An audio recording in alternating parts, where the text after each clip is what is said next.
আসসালামু আলাইকুম।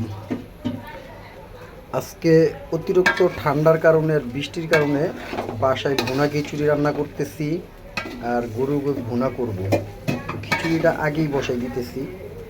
খিচুড়িটা রান্না আগেই করতেছি কারণ খিচুড়িটা হইতে সময় লাগবে, এই জন্য খিচুড়িটা আগে রান্না করতেছি। এখানে আছে চাল, মুসুরি ডাল, মুগ ডাল, আলু আর অনেক রকম মশলা দিয়েছি। আশা করি খিচুড়িটা খুব ভালো হবে। চালটা খুব ভালোভাবে কষাইছি।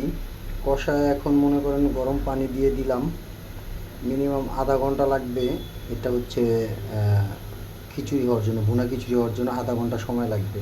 আর সব ধরনের মশলা অলরেডি দিয়ে দিছি। এখন শুধু হলো গিয়া আধা ঘন্টা অপেক্ষা করা লাগবে।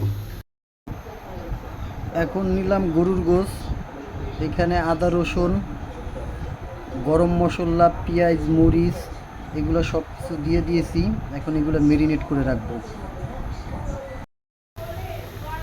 আর গোশটা কষাইতে দিয়ে দিচ্ছি।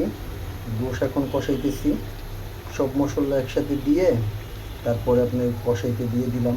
এটা টেস্ট হচ্ছে আরেক রকম, আর এটা সরষের তেলের রান্না।